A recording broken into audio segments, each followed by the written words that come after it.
Hello दोस्तों, हमारे YouTube channel में आपका स्वागत है।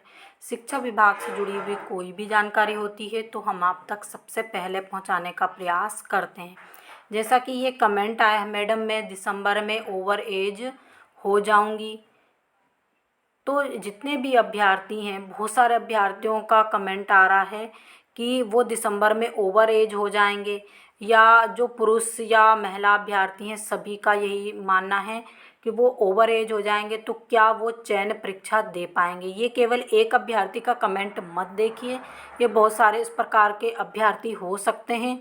और बहुत सारे अभ्यर्थियों का ये कमेंट आया हुआ है कि क्या उनको भी बेनिफिट मिलेगा।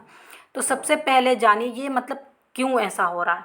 देखिए, सबसे पहले तो ये है कि ये बहुत सारे अभ्यर्थियों को गलत लग रहा है कि दोबारा परीक्षा नहीं होनी चाहिए।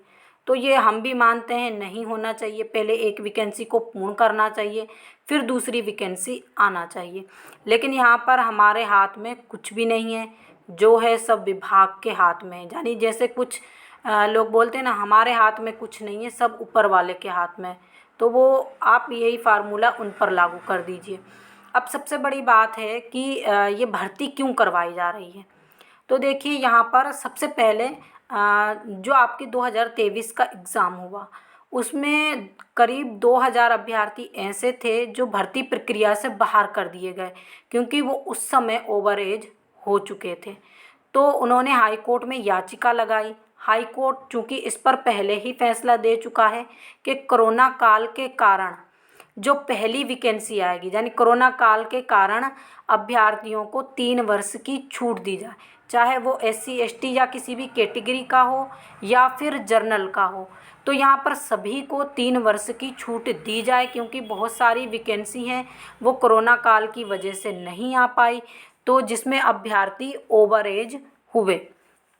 अब यहाँ पर केवल ये हाई कोर्ट ने कहा था कि जो 2000 अभ्यर्थी बाहर हुए हैं, भर्ती प्रक्रिया से बाहर हुए हैं, केवल उनके लिए पद सृजित कर, केवल उनके लिए पद सृजित कर यहाँ पर उनके लिए पुनः 2023 के नाम से ही परीक्षा करवाई जाए। लेकिन यहाँ पर विभाग ने क्या किया, जैसा कि आप सभी को मालूम है, सभी विभाग जो भी विभाग परीक्षा करवाते हैं तो एक परीक्षा शुल्क लेते हैं। वो शुल्क इतना रहता है कि जितने भी अभ्यर्थी ज्वाइनिंग लेते हैं, जो जितनी वो वैकेंसी निकालते हैं, उस वैकेंसी पर 1 या 2 साल या 3 साल, आप जिस हिसाब से उनको ले लीजिए, 3 साल 2 साल तक आपको सरकार कोई भी पेमेंट, यानी कि आप जो वेतनमान होता है वो नहीं दिया जाता। जो वैकेंसी के दौरान फॉर्म फिल किए जाते हैं उसी से उसका पेमेंट हो जाता है। 1-2 साल इतना इनकम होता है सरकार को, आप सोचिए। अब इसीलिए सरकार क्या है, इसका फॉर्म जो भरवा रही है उसमें सभी अभ्यर्थियों को सम्मिलित कर रही है। एक कारण तो आपका ये हो गया। क्यों? क्योंकि जब हाई कोर्ट ने 2000 अभ्यर्थियों को शामिल करने का कहा, तो यहाँ पर दूसरे अभ्यर्थियों को क्यों मौका मिल रहा है, तो यहाँ पर ये देखना चाहिए। और परीक्षा भी 2023 के नाम से ही होगी। अब सबसे बड़ी बात देखिए, जब तक इसका ऑफिशियल नोटिफिकेशन नहीं आता तब तक हम भी आपसे ये कह सकते हैं कि कुछ भी हो सकता है, परीक्षा हो भी सकती है, यानी कि और नहीं भी हो सकती। यानी 2000 अभ्यर्थियों के लिए तो 100% परीक्षा होगी, लेकिन बाकी अभ्यर्थियों को शामिल किया जाएगा या नहीं किया जाएगा ये विभाग बदल भी सकता है और बोलिए। लेकिन इसमें आप ये 100% लगा लीजिए कि विभाग इसमें दूसरे अभ्यर्थियों को मौका देगा, क्योंकि विभाग मौखिक तौर पे बोल रहा है और कहीं कहीं पर उनका लिखित तौर पर भी है, तो विभाग इसमें शामिल करेगा। लेकिन पूरी बात आप ये मानिए, जो ऑफिशियल नोटिफिकेशन आता है उस पर डिपेंड करता है। क्योंकि आप ये देखिए, आप पिछले सिलेबस से पढ़ाई करते हैं, अचानक नोटिफिकेशन में कुछ सिलेबस बदल दिया जाता है, तो ये तो कोई इस बारे में कुछ भी नहीं कर सकता, क्योंकि ये तो पूर्ण तरीके से ये चीज़ें विभाग पर ही डिपेंड करती है। अब सबसे बड़ी बात कि जो दिसंबर में ओवर एज हो रहे हैं तो क्या उनको मौका मिलेगा, या जो अभ्यर्थी ओवर एज हो चुके हैं, भर्ती 23 की प्रक्रिया में शामिल हुए, लेकिन कुछ महीने चूँकि ना सेकंड काउंसलिंग हुई नहीं, फर्स्ट में तो जो जिन्होंने ज्वाइनिंग कर लिया उनके लिए अच्छा है, बाकी जो सेकंड काउंसलिंग के लिए बैठे रहे उनमें से कुछ अभ्यर्थी ओवर एज हो चुके हैं, तो क्या फिर उनको मौका मिलेगा? ये सब बातें बहुत सारे अभ्यर्थियों के मन में घूम रही है।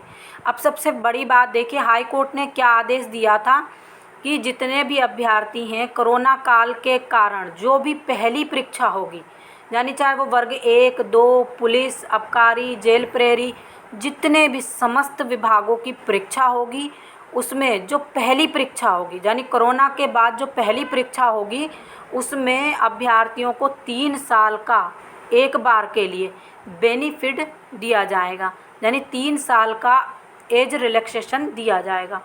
तो यहाँ पर अगर 2000 अभ्यर्थियों के लिए परीक्षा होती है तो 2000 यानी देखिए यहाँ पर 23 में तो परीक्षा होनी थी और उनको 3 साल का एज रिलैक्सेशन मिलना था। अब यहाँ पर 23 में मिल जाता तो ये ऑप्शन बिल्कुल ख़त्म हो जाता, लेकिन अभी क्या है, अब इनको यहाँ पर दिया नहीं गया और ये परीक्षा भी पुनः करवाई जा रही है। अगर ये अभी मान लीजिए 10वें महीने में ये परीक्षा करवाई जाती है और बहुत सारे अभ्यर्थियों को भी लिया जाता है, तो जितने भी अभ्यर्थी ओवर एज हो चुके हैं वो सभी इसमें सम्मिलित हो पाएंगे। अगर 2000 अभ्यर्थियों को लेकर केवल परीक्षा करवाई जाती है, 2000 अभ्यर्थियों को लेकर परीक्षा करवाई जाती है, तो फिर इन 2000 अभ्यर्थियों को ही कोरोना काल के कारण छूट मिल पाएगी। फिर आपकी जो ये 3 वर्ष की छूट है, आने वाली जो आपकी 26 की भर्ती है उसमें किसी को नहीं मिलेगी, चाहे उसके बाद अभ्यर्थी ओवर एज हों, चाहे वो 45 पार कर जाएं या फिर 40 पार कर जाएं, तो उसके बाद ये छूट नहीं दी जाएगी, क्योंकि ये एक बार छूट देने का प्रावधान था। फिर ये 23 में काउंट की जाएगी, क्योंकि ये 2000 अभ्यर्थियों को मिल चुकी है और 23 के भर्ती के नाम से ही भर्ती हो रही है, तो ये छूट दे दी जाएगी। अगर यहाँ पर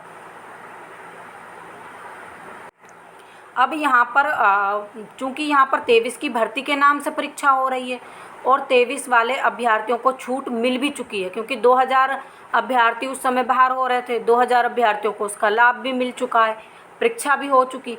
तो फिर 26 में जो अभ्यर्थी बाहर हो जाएंगे उन सभी अभ्यर्थियों को इसका लाभ नहीं दिया जाएगा। अब यहाँ पर अगर विभाग सभी अभ्यर्थियों को सम्मिलित करके परीक्षा करवाता है तो इसका सबसे बड़ा बेनिफिट क्या होगा, जो 2000 अभ्यर्थी बाहर हुए हैं 2023 में, चूँकि परीक्षा भी 23 के नाम से है, उनको भी बेनिफिट मिलेगा।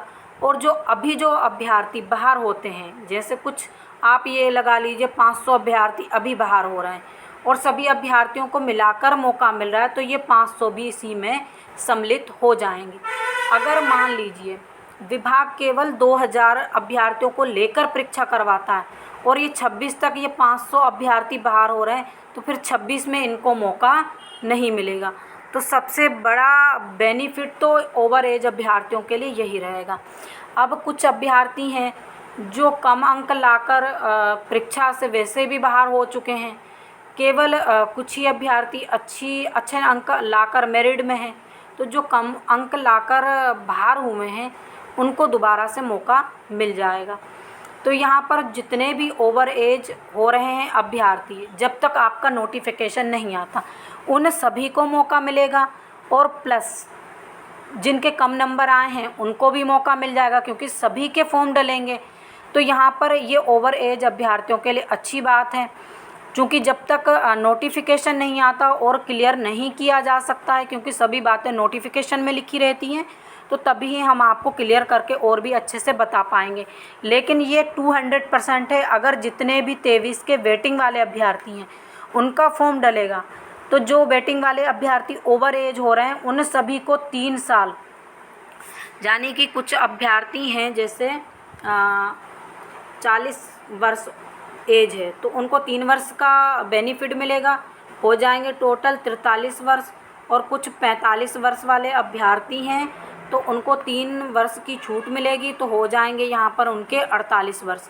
तो यानी यहाँ पर 3-3 साल का बेनिफिट मिलेगा। तो जितने भी ओवर एज अभ्यर्थी हैं बहुत बैठे हुए हैं वो सभी इस कैटेगरी के अंतर्गत आ जाएंगे, चाहे वो महिला हो या पुरुष हो। तो यहाँ पर ये सबसे अच्छी बात है कि यहाँ पर अगर सम्मिलित किया जाता है ओवर एज अभ्यर्थियों को तो ये अच्छा रहेगा।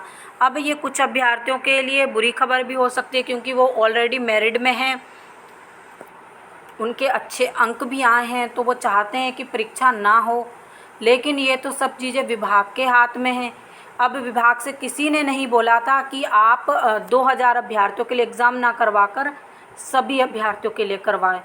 तो यहाँ पर ये विभाग सब पैसों के लिए कर रहा है, ये तो पैसों का ही खेल है, आप ये मान लीजिए। यहाँ पर जितना विभाग एग्ज़ाम करवाएगा उनको इनकम होगी, इसलिए ये करवाया जा रहा है। तो बाकी सब आप अपनी बात रखने के लिए स्वतंत्र हैं। तो यहाँ पर दिसंबर, नवंबर और अगर मान लो जनवरी, फरवरी में नोटिफिकेशन आता है, या फिर नवंबर, दिसंबर में भी आता है, और आप जनवरी, फरवरी, दिसंबर 1-2 साल के अंदर भी ओवर एज हो रहे हैं, तो भी आप इसमें बिल्कुल सब लोग सम्मिलित हो सकते हैं।